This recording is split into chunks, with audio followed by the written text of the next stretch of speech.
Many students know that stealing a brick before graduation is an Elon tradition, but some students are stealing their brick a little early and blaming the tour guides for it. Powell Mansfield has the story. We heard it from the sophomores across the hall. They were like, it's fun to steal the bricks, they get loose, so you might as well take them. In a few classes my first week, a few of my professors were aware of it, so we asked them and they clarified it as a tradition. First-year students Sam Gertzog and Roger Miller stole bricks with their roommates, 17 in total, but they had to give them back. Because of getting caught, Gertzog's feelings about the tradition changed. Personally, I'm done stealing bricks. That's never going to happen again. But Miller's haven't. Maybe one more, just for good luck. This year, over 1,500 bricks have been stolen. That's from here to here. Some people are starting to blame tour guides. I don't think really you can attribute it to the tour guides. I'm not saying that every single tour guide has never ever said it on a tour. I can't account for everybody. While senior tour guide Courtney Mosley doesn't talk about stealing bricks on her tours, she understands why some do. It's hard to balance the idea of like what traditions you want to say and like what you don't. Even though Gertzog helped steal almost 20 bricks and had to return them, he doesn't see anything wrong with the tradition. If you steal one brick, I don't see the true harm in that. The school has plenty of money, in my opinion. I think they can spend money on the bricks. Powell Mansfield, Phoenix14 News. Admissions faculty members are aware of the issue and have confirmed that tour guides will no longer even casually mention the tradition on their tours. Friday marked an important day for one U.S. landmark. The Statue of Liberty turned 125. Lady Liberty was a gift to the U.S. from France. It became a symbol of hope and a promise for all of those immigrating to the U.S. through New York Harbor. This special day was marked by official speeches and webcams streaming footage from the torch. At Elon, there are a little more than 5,000 undergraduate students. Today, the world hit a historic landmark with a population much larger than that, 7 billion people. The UN predicted that today, the 7 billionth person was born somewhere around the world. The UN predicts that the world will hit 10 billion people by the end of the century. Feral cats are a problem all over campus, but one student is finding a way she can help. Monica Yantosh found out how. Ann Lukens likes cats, which led her to taking in this kitten that was roaming in the Oaks parking lot. She hopes to give him a better life. One day I saw him eating.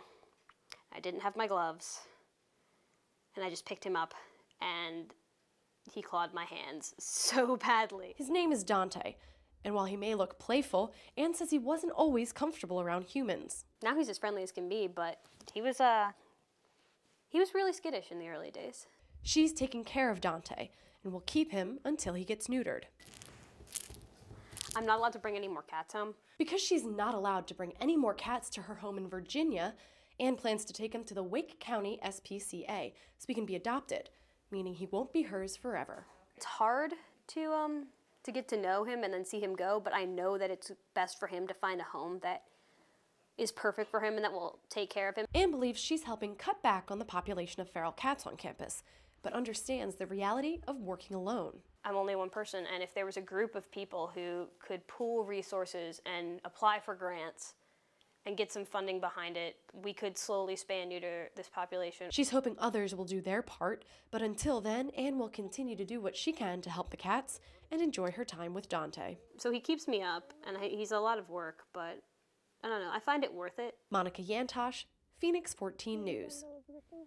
For more information about shelters in our area or ways you can get involved with helping animals around Elon, visit our website.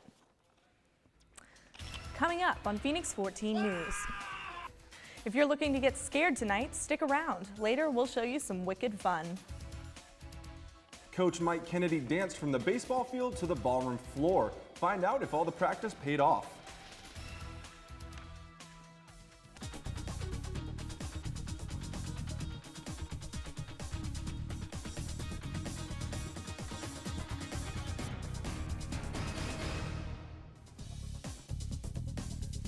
Some people dream of a white Christmas, but this year, people have a white Halloween. A rare October snowstorm dumped up to 2 feet of snow on the Northeast this weekend. Massachusetts, Connecticut, New Jersey, and New York had the heaviest snowfall, but people from Virginia to Maine saw the flurries. Well, we didn't get any of the snow that hit the Northeast Sunday, but we did get some colder weather. Will it stick around? Here's your 5-day forecast. Temperatures will remain in the mid-60s through the week. Tomorrow, Wednesday, and Thursday promise to be sunny.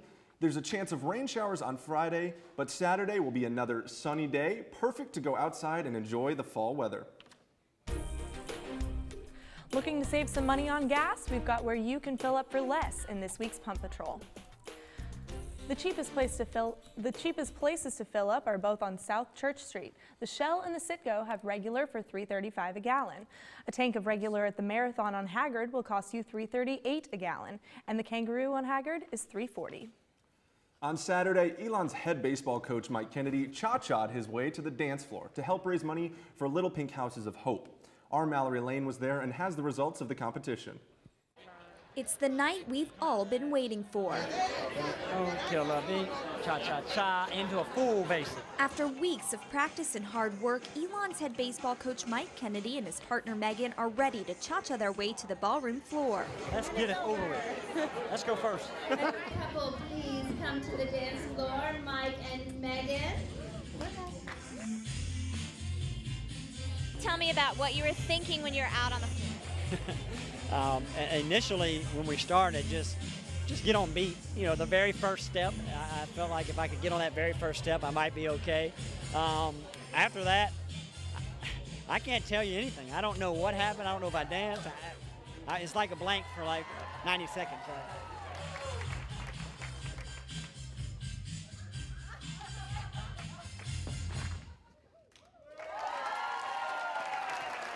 It was really fun. It kind of kept it a little bit different and very exciting.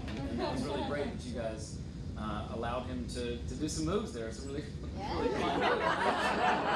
don't know how good they were. Even though the dancing is over, the fight against cancer isn't. Little Pink Houses of Hope will continue to raise awareness and money to send breast cancer patients and their families on beach retreats. We raised a lot of money. I'm proud of that. I think Megan and I together raised over $1,500, and that's really, really special. So that's more important than winning. Mallory Lane, Phoenix14 News. Little Pink Houses of Hope raised about $23,000 from Saturday's event. The organization's founder, Janine Patton-Coble, was thrilled with the turnout. You know, it's absolutely amazing to think about the way people have committed to really helping us. It's one thing to give a donation, it's one thing to volunteer. It's another thing to really get out of your comfort zone and dance and get out on the dance floor and really show everybody your. When he's not on the basketball court shooting layups, he's off the court spending time with his other hobby. We'll bring you the story. I'm glad I didn't pee on myself. It's not too late to have some Halloween fun. If you're prepared to be scared, we'll take you inside a haunted house after the break.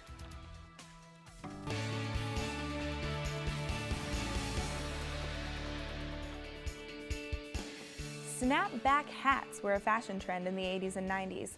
The name comes from the adjustable snap buttons on the back of the hat that allow you to change the size. Now they're making a comeback, and one Elon basketball player has a collection of the latest trend. Naima Abdullahi has the story. Elon Jr. Aaron Smith has the old school versions of snapbacks that came out way before his time. Snapbacks I got are very rare because none of them, they don't make them anymore. When adding on his collection, Smith looks for uniquely designed vintage-styled hats, just like the one he wore at 9 months old. I got my first snapback when I was a baby, White Sox snapback from my mom. His grandfather passed the hats down to his father, and his father passed them down to him. Me and my dad got matching snapbacks because my mom would dress me and him alike. We had like Reebok sneakers on, a Reebok jumpsuit, and a matching snapback to go with it. The snapbacks are a representation of his family's strong love for sports. His father encouraged him to walk on the Elon men's basketball team. Before he passed, he got a chance to come to a couple of my games, Wake Forest and NC State. So he got to see me dress out. He got to see me play college basketball. So that was like both of our dreams coming true. Smith values his memories with his father and hopes to one day create the same bond with his own son by keeping the snapback tradition alive. It's a part of me, so I'd be passing down like a part of myself to my son, not just a piece of clothing. Naima Abdullahi, Phoenix14 News. One more interesting fact, 2 of those hats are actually older than he is. Look for him on the basketball court Thursday. He won't be wearing a hat, but he'll be playing in Elon's first home game of the season. Halloween came a day early for members of the Elon community at this year's Fall Festival. The event, sponsored by Sub, RSA, Elon Thon, and Greek Life, provided a variety of activities for the community. Children dressed in costumes and went trick-or-treating in the Greek courts. Other activities included a beanbag toss, tie-dye shirts, and a donut eating contest. Sand art and turkey bowling were other favorites among the crowd.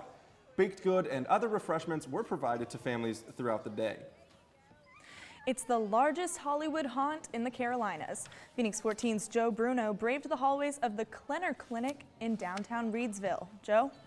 Yeah, Nicole, at one point this building was home to the Klenner Clinic. It was a pharmacy, but also had meeting rooms where groups like the KKK met. Now every Halloween season, this building turns into a haunted house. I used to think I was pretty brave. But that was before I visited Nightmares on Scale Street and found myself surrounded by clowns, a pig butcher, and even the girl from The Ring.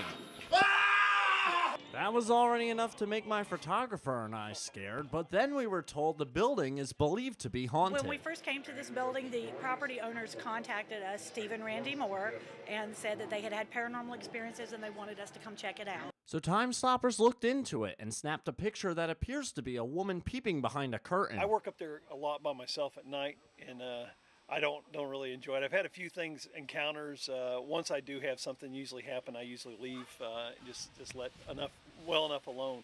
Owner Steve Moore is talking about apparitions. It makes it difficult to work. Before they basically confirmed our worst fears, I would work up there at night. Now I'm a little more reluctant to do so. Whether or not the building is actually haunted is besides the point. Nightmares on Scale Street still gave visitors something to scream about. I got scared through the whole thing, but I still made it out, but I'm still scared now. Oh, I was totally like, oh my God, through the whole thing. I was glad I didn't pee on myself. And I'm just glad I made it out at all. Oh, I'm still shaking from that event, but if you want to brave the Nightmares on Scale Street for yourself, I suggest you turn off your TV now and head up to Reedsville because you only have till 10 p.m. tonight to experience the haunt for yourself. Oh, God, gosh. Gosh. You're telling me that this place was actually haunted, potentially? Well, I'm still skeptical of this, but that picture speaks 1,000 words for me, I'll tell you that much. But, you know, Halloween tonight, going out, got some costumes. A rumor around the newsroom is you're going to be a vampire. Is this true, Nicole? I'm not going to be a vampire. Oh. I'm actually going to be a weather girl. A weather girl. Yeah, very nice. so that'll be some fun. Retro Grace Sweeney, one of our fabulous Phoenix 14 reporters here. This is true. I know myself, I'll be rocking all white from my shoes to my snapback like Aaron Smith, and I'm going to be having people write on me all night like a Facebook wall. Really? Well, that'll be interesting to see. Wow. That's actually all we have for this week's Phoenix 14 News. For news throughout the week, follow us on Facebook and Twitter, or check our website, www.phoenix14news.wordpress.com. I'm Jason Puckett. And I'm Nicole Chadwick. Have a safe and fun Halloween and a great week, Elon.